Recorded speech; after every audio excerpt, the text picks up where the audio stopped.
Bell. Thank you, Your Honor. We're here today in the state of Ohio versus Justin Spiesman, two different case numbers, first being 25 CR 23 and then 25 CR 566.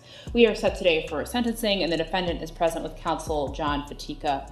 We were last before you on May 21st. We're on that first case number, the 23 case number. The defendant pled guilty to count 1, possession of drugs, felony of the 5th degree with a forfeiture specification. And also on that same date, on the other case number, pled guilty to count 1, pled guilty by way of information to count 1 to aggravated possession of felony of the 3rd degree, also with a forfeiture specification. During that hearing, a pre-sentence report and drug and alcohol evaluation were ordered. Those have since been completed. The defendant has 77 days of jail time credit on the 23 case and 72 days of jail time credit on the 566 case, and there is no agreement. Okay, pause. To guilty pleas. No sentencing deal. That means the judge has all the power here. And let's not forget, this isn't just one charge.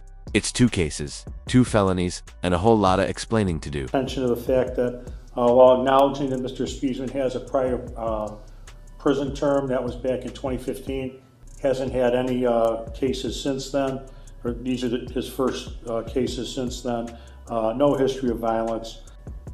We'd ask the court to consider the recommendations in the drug and alcohol evaluation.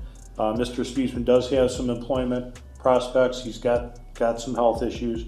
There's a mandatory fine on the 566 case. We've submitted an affidavit of innocency, and again, we ask for community control sanctions. Mr. Spiesman, what do you want to tell me? Sorry, Your Honor. I'm going through some rough times. And need an opportunity to change, chance. It's a story with these pills on that first offense. I really have no clue how they got there, but they're in my car. You don't know how they got there? I don't know where they came from. The first Well, whose car was it? It was my car. Who else drives your car? I use it to clean out houses and such. That's the only thing I can think of. I clean out like houses that have been foreclosed or whatever, or clean out personal property. It's the only thing I could think of on the first one.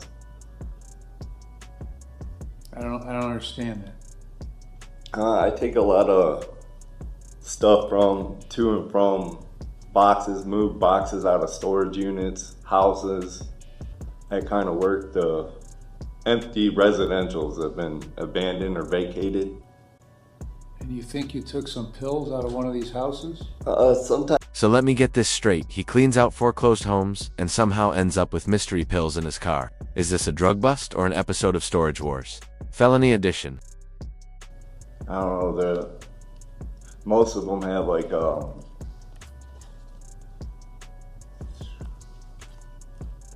there's all sorts of medication, usually heart medication, all that stuff in there that we take to the pill drops. We don't put them in the garbage cans. So it's... So what pill drop location did you go to where you forgot to drop these pills? The one in Eastlake. Where? It would have been, I think at the police department, or it might have been the one in Euclid. So somebody left some meth in a house and you just happened to... The meth was a different story. That was the passenger in my car. Well, what was that story? I picked her up and give her a ride, and she, as soon as the car, like my plates were expired, she was in the car. As soon as I turned the corner, the cop was following me. She got nervous and started stashing stuff, swallowing stuff. Just put it underneath the passenger seat of my car.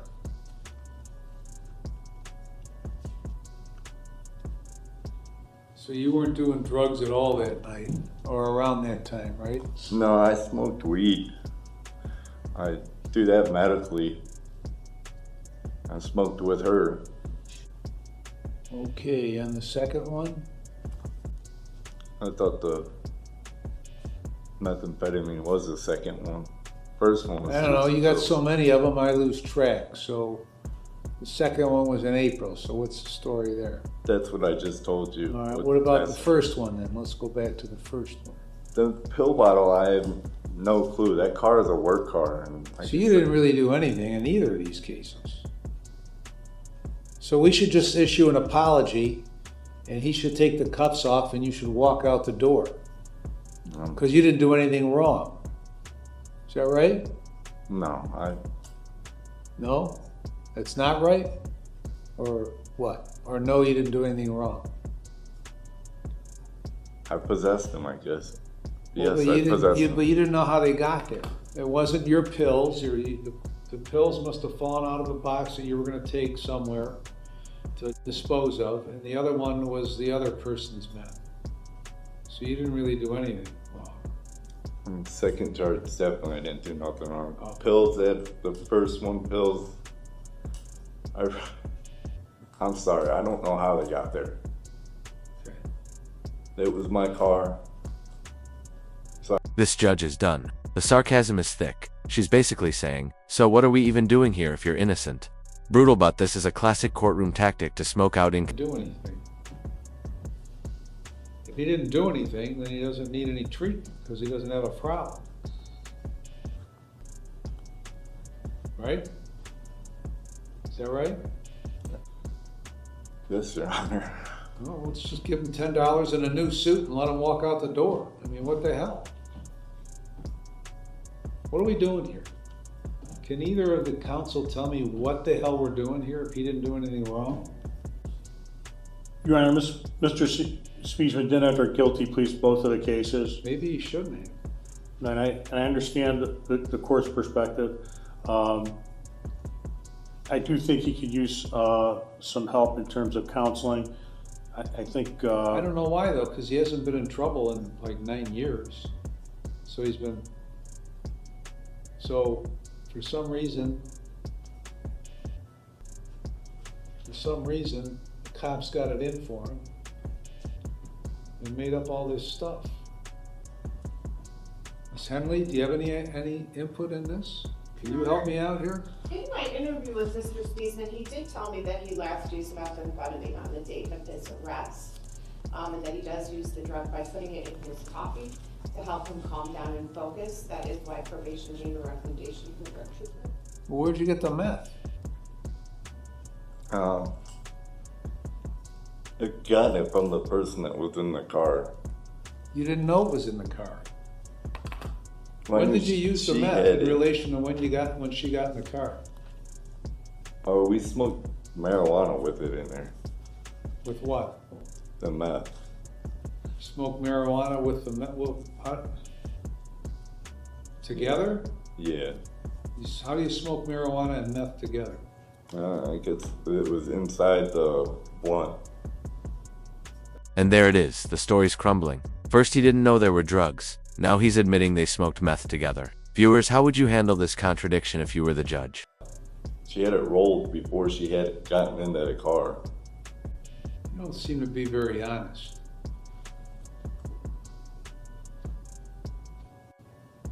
Do you or do you not have a drug problem? I have a drug problem. Okay, now we're getting somewhere. So besides this one time with this person smoking marijuana meth in the car, when's the last time before that you used it? It would have been before I caught the case in December. Before that? Before I got my bond, yeah. The first case. So you didn't, so what? The first case was in December, right? Yes, Your Honor. Okay, so what month did you use it before that? Before that, it would have been December. And then you just stopped using for 5 months? Yes, because I was on How bond. did you manage to do that? I just quit cold turkey. I mean, And why did you start again? Did you think doing meth is good for you? I got nervous going into this court. I had that court date, paced around. I don't know, I thought it would help. But you didn't know she had meth until she got in the car. I didn't know she had all that on her. I know, but you had no idea she had meth when she got into that car, right? I don't know. You don't know. Yes, I knew she had it. What good is drug treatment gonna do you? It helped me get out of the funk I'm in.